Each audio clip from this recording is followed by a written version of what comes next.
The African elephant is in danger of extinction.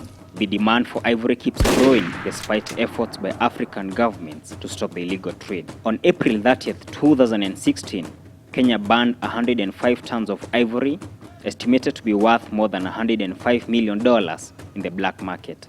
The ivory ban was Kenya's fifth and the largest in Africa's history. Just before the international trade on ivory was banned in 1989, Kenya set ablaze 12 tons of ivory. According to Kenya Wildlife Service Chairman Richard Leakey, the poaching of elephants virtually stopped in Kenya and in many other African countries shortly after the 1989 ban due to lack of market. Since then, Kenya has banned 131.8 tons of ivory. Other African countries that have destroyed ivory include Zambia, Gabon, Chad, Ethiopia, DR Congo, and Mozambique. But despite the massive destruction of elephant tusks, there is no indication that poaching or ivory trade has slackened. On average, 25,000 elephants die every year in Africa. The price of illegal raw ivory has risen steadily over time.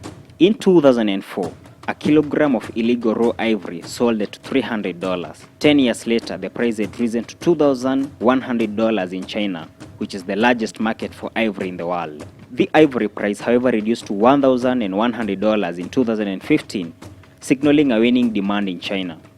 This is according to Save the Elephants, a conservation body based in Kenya. More than once, the Convention on International Trade in Endangered Species of Wild Fauna and Flora has authorized African countries to sell their ivory stockpiles. In 1999, Botswana, Zimbabwe, and Namibia made a one-time sale of ivory totaling 50 tons to Japan. $5 million was raised.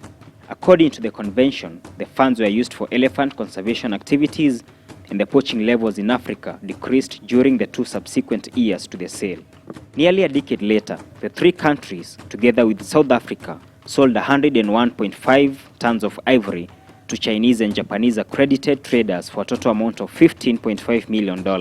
The agreement that sanctioned the sale stated that once the ivory has been exported from Southern Africa, the monitoring will continue, and the CITES Secretariat will have to verify that the ivory that they first audited in March 2008 is the same ivory that arrives in China and Japan, and that it is correctly entered into the national registers. But contrary to what was expected, the two sales did not slow poaching. Instead, they increased demand for ivory, resulting in an upsurge in elephant poaching. It is estimated that over 100,000 elephants were killed from 2010 to 2012 as a result of the 2008 sale. The African Elephant Coalition adopted the Cotonou Declaration in November 2015, which proposes a strict ban on all international and domestic ivory. If the declaration is not implemented fully, then it will be just another ink on paper. African government must involve their communities in elephant conservation. Otherwise, it will not take long before the African elephant population is wiped out.